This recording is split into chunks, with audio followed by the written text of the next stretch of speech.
금융감독원이 최근 은행에 접수된 주요 민원 사례를 집계했는데요. 이 고금리 상황이 지속되면서 대출과 금리 관련 민원이 가장 많았다고 합니다. 특히 민원들을 보면 대다수가 규정을 인지하지 못해 소비자 과실로 끝나는 경우도 적지 않았는데요. 금융부 민세원 기자와 함께 사례를 통해 짚어보도록 하겠습니다. 어서 오십시오. 안녕하세요. 지난해 금리 인상이 시작된 이후에 이 소비자들 사이에서 가장 큰 이슈가 이 금리 인하 요구권이잖아요. 그런데 이 권리가 애초에 적용이 안 되는 상품이 있다면서요. 네, 맞습니다. 흔히 우리가 알고 있는 금리 인하 요구권은 승진, 이직, 월급 인상 등 수입이 늘면 대출 금리를 내려달라고 요구할 수 있는 권리인데 애초에 이 적용 대상이 되지 않는 상품들이 많았습니다. 먼저 금융권 금리 인하 요구권 신청 건수 추이를 보면요. 2021년 118만 3천 건에서 지난해 상반기에만 119만 건으로 폭증했습니다. 하지만 늘어난 신청 건수만큼 애초에 대상이 되지 않는 상품의 인하를 요구해 반려되는 경우도 속출했다고 금감원은 밝혔습니다. 금리 인하 요구권은 신용 상태 개선이 핵심인데 이 금리 산정에 신용 상태를 반영하지 않는 상품들이 많았던 겁니다. 일부 주택담보대출 상품이 대표적인데요.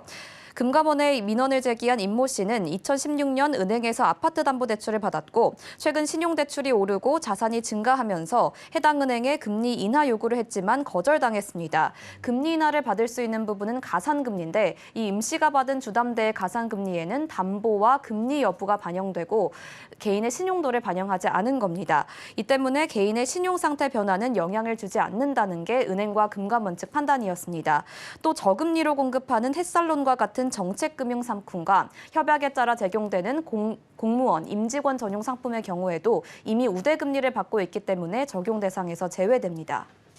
네, 최근 전국적으로 전세 사기가 큰 화두죠. 임대인, 즉 집주인에게 보증금을 돌려받지 못한 사례가 최근 속출하는데 과거에도 이런 민원이 많았다고요. 네, 그렇습니다. 임대 만기 이후에 보증금을 돌려받지 못한 건데 여기에 전세 대출 만기까지 겹치면서 문제가 커진 겁니다. 네. 민원을 제기한 김모 씨는 계약 만료 이후에도 전세 보증금을 돌려받지 못했는데 은행의 전세자금 대출 만기가 도래하면서 주택도시보증공사에 반환보증 이행 청구, 즉 전세 보증보험을 신청했습니다. 하지만 대출 만기는 코앞인데다가 보험금 수령은 이보다 늦어져서 연체 위기에 처하게 된 겁니다.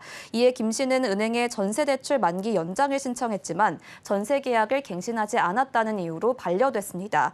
금감원은 김 씨의 상황을 들어 은행과 중재를 통해 단기 연장 혜택을 주기로 했습니다. 이 김 씨와 같이 이같이 운이 좋은 경우도 있지만 최근에 전세 사기 대란 상황을 고려하면 모든 사람이 이 같은 혜택을 받기는 어렵다는 판단입니다.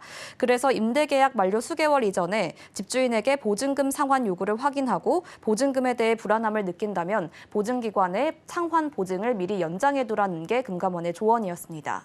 네, 또 지난해에는 부동산 시장이 요동치면서 이 주택 관련 대출에 대한 민원들이 눈에 띄는데 이 중도금 대출 민원도 적지 않았다고요. 네, 맞습니다. 아파트 청약에 당첨되면 경쟁 입찰로 선정된 특정 은행으로부터 중도금 대출을 받게 되죠. 특히 지난해 이 중도금 대출에 대한 민원이 많았는데요. 대표적으로 본인 대출의 가산금리와 인접한 분양사업장의 금리를 비교하고 비슷한 조건인데 왜 여기가 더 높냐고 항의하는 시기입니다. 사업장의 규모나 입지 조건, 그리고 시행사의 신용도 등을 고려해 은행이 가산금리를 산정하기 때문에 단순한 타 업장과의 금리 비교만으로는 금리 인하가 불가능하다는 게 은행 측 설명이었습니다. 때문에 민원인이 제기한 요구는 반려됐습니다. 네, 이외에도 대출 사용 용도에 대한 민원이 유난히 많다고 들었는데 이 대출 회수까지 일어난 사례도 있다면서요. 네, 맞습니다. 잠깐 설명을 드리면 주담대는 사용 목적에 따라 종류가 나뉘는데요. 주택 구입, 생활 안정 자금으로 나눠집니다. 이 중 생활 안정 자금 주담대는 교육비, 의료비 등 생활비 명목으로 시행되는 대출을 말합니다.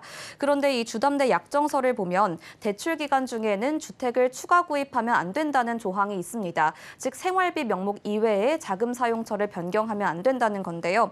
특히 주의할 것은 추가 주택 기준 구입 기준에는 대출자 본인뿐 아니라 가족 세대 구성원 전원이 포함된다는 겁니다. 즉 자신이 주택을 구매하지 않더라도 세대원 중에 주택을 구입하면 약정 위반이 되는 셈입니다.